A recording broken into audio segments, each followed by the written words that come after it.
I'm on a progression of the last series. Last 2 upper body days you guys saw me do were like a specific thing. Switching it today, so I'm going to be running you through what my program currently is. Last week on the flat dumbbell press, it was my second movement, and I did the 110 pounds. So this week it's my first movement, and I'm going to try and do 120. So first set, I'll still do 110, just get my body flowing. I'll hopefully have a few reps in reserve, and then I'm going to bump it up to 120 because I don't have those micro plates, but still progressive overload. So warmed up. It's early in the morning right now, so it's not that hot in the gym right now. I got nothing to complain about. Let's hit the post-injury PR today. Big day.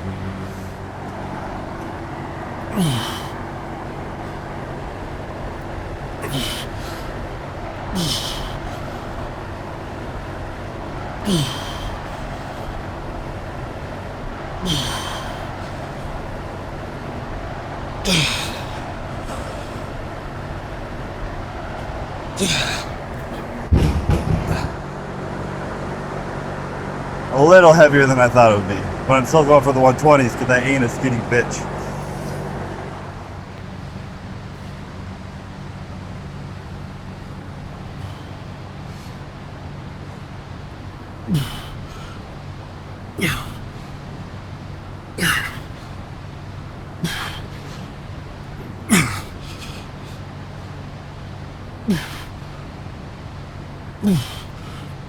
That's my first time doing like actual pull-ups since the injury. I've been doing the dead hangs to practice, as well as in the last video you guys saw me doing the scapular retractions on the lat pull down, just to really strengthen and lengthen the muscle in that overhead position. So when I go and do a pull-up, I actually have that like initial strength in there, whereas when I injured myself, that was a lot of what I lost. So everything I did to prepare for that, that made it, of course you can do 8 pull-ups, but the fact that I had to do scapular retractions and all that shit for like 6 months just to be able to do that, the plan is working out very smoothly right now. My shoulder feels a lot better. So I'm gonna do back and forth here, pull-ups, antagonist, chest back. You get the point.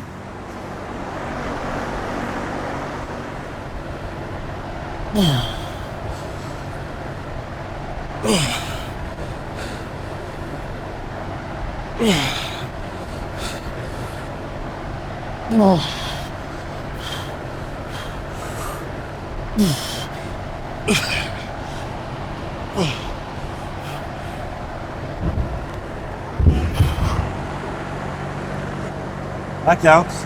Today's like a good reaffirming day of like the last however many months of rehab working out. And I feel like I was thinking about like goals the other day, and I was like thinking about all the goals that I set, things on a broad stroke that everyone's like, I want this, I want this, I want that. But when you break it down to like, what are you willing to do for it? Like not what do you want to achieve in life, what do you want to receive, but what are you willing to suffer, or what are you willing to endure? There's a lot of shit, like I'm not willing to sit behind my desk and grind or like day trade or research this or do all that kind of shit. But like I'll wake up early, come in and fucking take a fat grip and just rotate or cuff my arm for 5 months just so that I can get back to training like this, because I love training like this so much. So I feel like that's a very important thing when you're setting your goals. Or same with like my diet and all this shit. I'm retired right now. What's the goal I want? I want to get back in shape. I want to be leaner, stronger, X, Y, and Z. Am I still willing to endure the discipline and the restraint of a hard diet and waking up and cardio and the training and all this shit to get that goal? And then I'm like, fuck yeah, of course I am. That's my life. It's okay. That's a good goal for me. So I think being able to not just look at the end product, but look at what you're willing to actually take on in the meantime is super important. Because my shoulders fuck. Justin's like, we can wait this out and you can be good to go probably in a year, or we can hammer the rehab, do everything we can, and you'll probably be back in like 4 to 6 months. And this is like the 5 month mark. So I've been training for the last little bit. So I probably even beat that. Like 3.5 months, I was already pressing again. So to me, I was willing to suffer that to get back in the gym there, because this is what I love to do. Competing or not, I love training. So different way to think about it, but feels good to be back.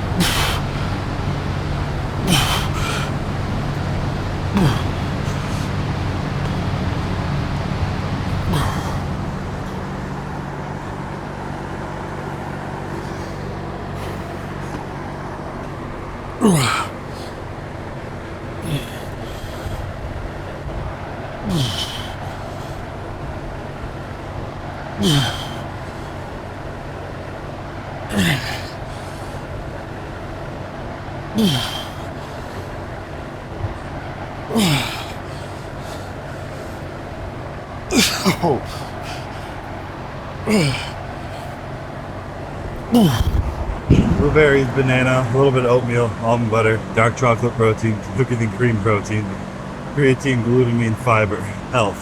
If you do dark chocolate, milk and cookies, or cookies and cream, I like the milk and cookies. Banana is a give or take. 2 shots of espresso, almond milk, fire.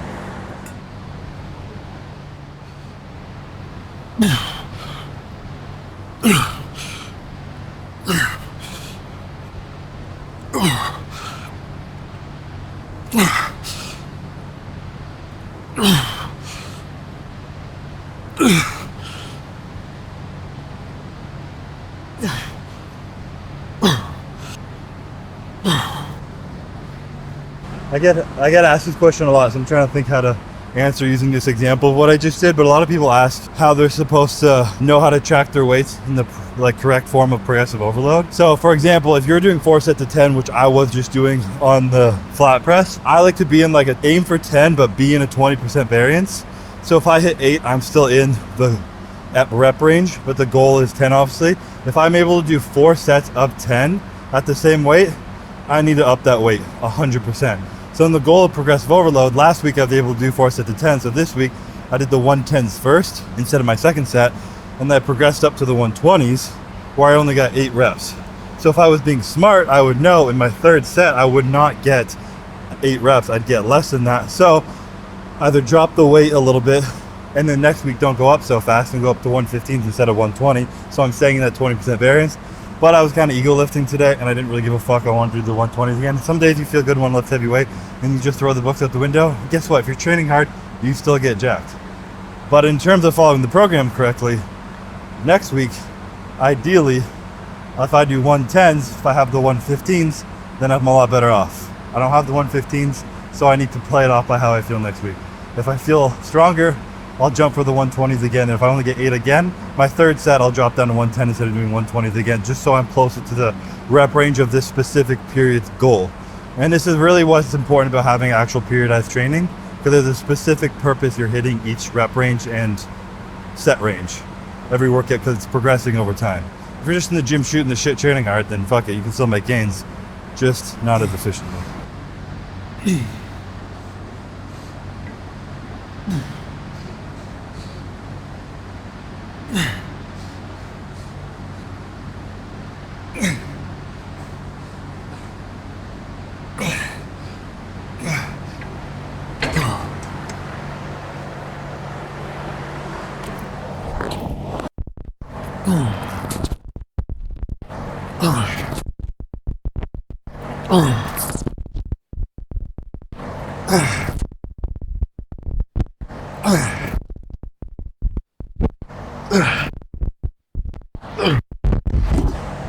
This is like my first exercise doing shoulders, elbows, abducted instead of adducted, just to protect my shoulder. I'm doing rows like this, presses like this, everything like this. So I busted out the row first before I press because it's a lot safer on my shoulder, but it feels pretty good moving in that range of motion too. So that's like pretty much how I used to do all movements, probably to a deficit of my physique, of not doing enough balance between like scapulars retracted, elbows adducted, and the reverse. It's like we were talking about in that other video, like upper chest, getting that like squeeze with the elbows in. I never did that. I was always elbows flared because it's just the way I started from the beginning. So switching it up, probably a great thing for your shoulder so you don't end up like old man T-bum.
All right, last superset of the day. The last couple, I can't remember the last workout I filmed, but I was doing that unrolling fly with the dumbbells where I came down and twisted out and came back. It's another similar kind of thing without the roll on a cable, clavicular fly.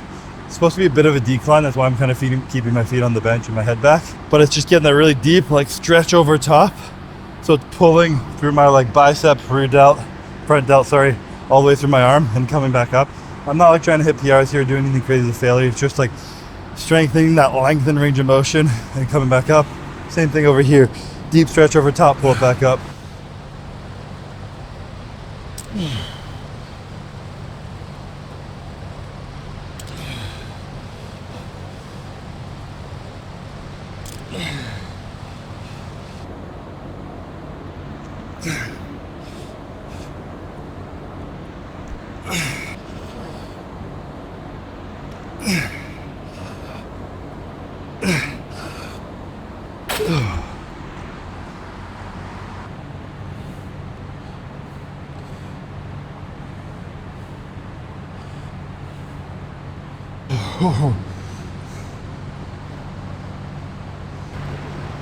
That's about it.